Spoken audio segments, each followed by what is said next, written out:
Welcome back. We'll get to our conversation in just a moment. First, a quick reminder, you can find the latest on all the stories the St. Louis Public Radio newsroom is following on our website. Join us throughout the day for COVID-19 updates and other regional news on our website, stlpublicradio.org. And now to our conversation. These days, Zoom calls are more likely to inspire grousing than gratitude. Who wants to make uncomfortable eye contact with their boss and themselves for a work meeting?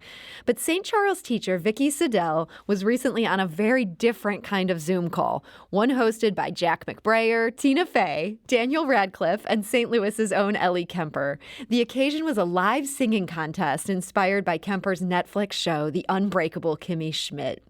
The contest was promoting an interactive Netflix special called Unbreakable Kimmy Schmidt, Kimmy versus the Reverend. And, spoiler alert, Vikki Siddell won the contest. And joining us today to talk about it is Vikki Siddell. Vikki, welcome. Hi, Sarah. Thank you so much for having me. Now, I understand you have been a big fan of Unbreakable Kimmy Schmidt, going all the way back to 2015. What about this show do you like so much?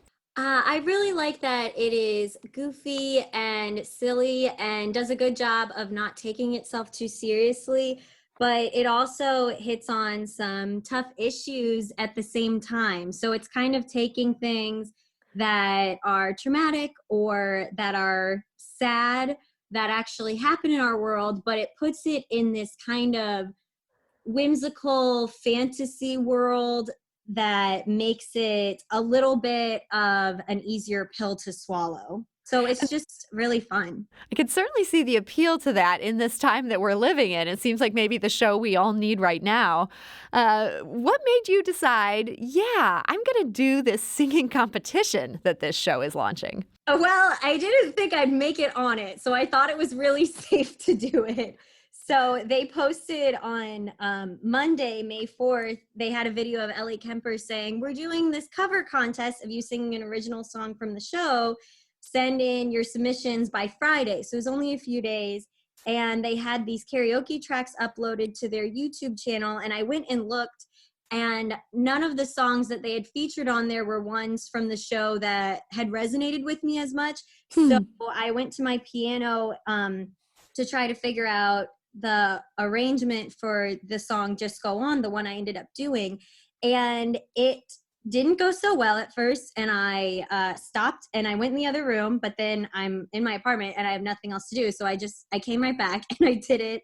And it was difficult because the song is made for 4 voices originally, so throughout the whole thing it changes keys 6 times. Oh my goodness. Yeah, and it's only a 2-minute song, so it was hard to do because I couldn't figure out at first, because it starts in E, and I couldn't figure out, like, wait, what's this next chord? And it's because it changed keys, and once I figured out, every time they're changing singers, which is a really smart thing for the composer to do, every time the singers changed, he changed the key so that it fits better in their voices.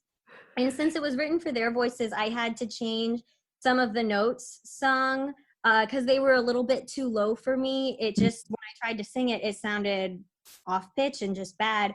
So once I got that done, then I started recording a few days later after I'd practiced it and gotten it memorized.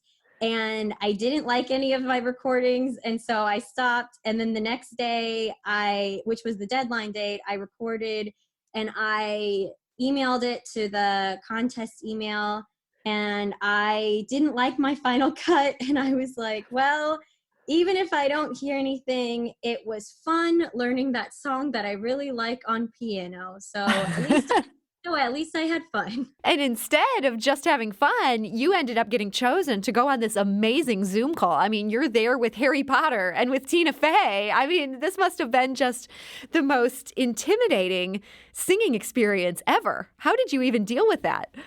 I felt very sick the whole time. It wasn't too bad a few days before. Like, I was still practicing the song just in case I was chosen. And they called the next Monday and said I was in semifinals. And then I talked to the director and production coordinator on Tuesday in a Zoom call, and they said I'd been chosen for the final, but they wanted me to change my song. Oh boy. To the theme song, which is only like 20 seconds and that arrangement 2 was made for a male voice, and I felt like did not fit well in my voice. So I said, no, I don't want to do that. And then they said, well, what if you joined it with your other song? And I said, no, I don't want to do that. And then after I got off the call, I tried it on piano and I was like, oh, actually, this might work. So I texted that night and I said, I think I could do it. And I asked them who the judges would be because we didn't know. They hadn't told us for sure. Oh. And they wouldn't tell me. They were like, oh, are we allowed to say? Well, it's who you think it is. So, I mean, that could have been anything. So it wasn't until the day of when I saw a post from the show promoting it on Instagram that it said, it will be judged by Ellie Kemper, Tina Fey, Daniel Radcliffe, Titus Burgess, Carol Kane, Jane Krakowski. And then I got so anxious and I got so nauseous and my stomach hurt. I had like all this adrenaline pumping. I had to like go outside and I went on a run to like burn off that adrenaline until I basically just ran until I was too tired. So I had calmed down. Well, it's a great technique because you sound amazing. And I'm going to play, I want to play for our audience what you sound like. And we're going to play that part that you referenced where you have to switch from singing this song and you go right into the theme song for the Unbreakable Kimmy Schmidt. And I will say this was all recorded on Zoom, so it's not the best audio quality and you'll hear the judges breaking in a moment, but it is definitely worth listening to. So here's how all of this went down. Their life's too short, but they're wrong. It's so long. Sometimes the only way to go is to just go on. Oh. Unbreakable, they live, damn it. It's a miracle. It's female strong. You know the strong as hell. Wow. Yay! Yes. And that was Vikki Siddell performing on a Zoom call with a host of celebrity judges. Vikki, that was absolutely inspired. The judges were freaking out, by the way. You brought it there to the theme at the end. You must have just been so happy at that point after all those nerves to be done with it. Yes, I was definitely happy when I was done with it. But I was still nervous because I didn't know how it was going to turn out either. So I was still really scared. And on that call, before we sang, we were all muted. So while the judges panel was talking before we performed, since I was muted, I was just practicing and playing and singing it over and over again because when I get really nervous, my voice cracks. So like when I was practicing, my voice was like, ah, and it was really bad. And so I was really glad to get as many nerves out as I could while we were muted so that when I performed, it was not as nervous sounding. Well, and as you said, you were waiting there for the reaction from the judges. You actually got some great compliments from the judges. Let's listen to that. Judges, what do you think? Daniel Radcliffe, give us some thoughts, please, sir. That was awesome. That was just, my thoughts are that was just fantastic. And you have an amazing voice, and that was just sung like really beautifully and incredibly sweet song. And yeah, thank you. That was fantastic. Really I thought it was so beautiful. I loved your arrangement. I love how you brought in the theme. That those notes, those few notes that the brilliant Jeff Richmond wrote, just bring you right back to the depth of the plot. And I thought you did such a beautiful arrangement. Your voice is amazing. And your voice is amazing, says Jane Krakowski. That had to feel incredible. That was crazy because she's sung on Broadway and she has an amazing voice. So when she said it, I felt like when I rewatched it, I didn't look like I was dying. So that was good. But I was very overwhelmed at the time. It was a lot to keep my cool and not scream. Yeah, that's a huge compliment. So I got to ask, what prize do you get for winning this giant singing contest? Appearing on St. Louis on the Air with Sarah Fenske. Oh my goodness, I'm sorry. That doesn't seem like, it seems like you've earned much more than that.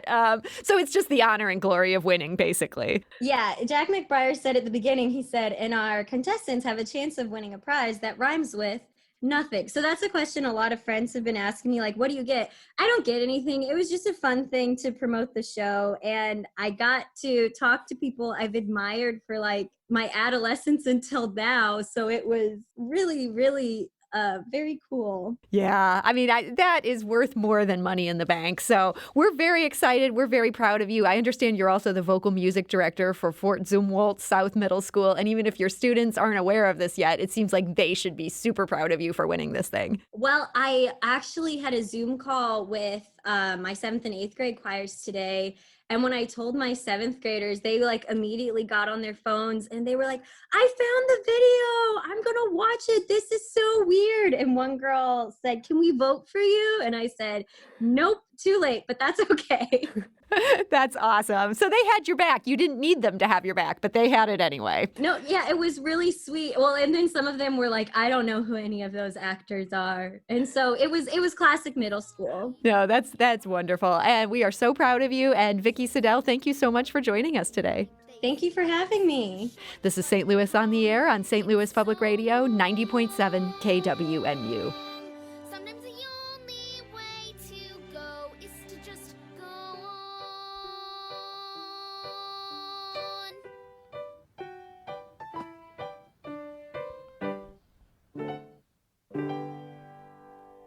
Support comes from the Missouri Forest Products Association.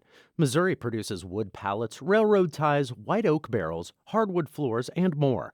Details on the variety of products made in the state are at choosewood.com.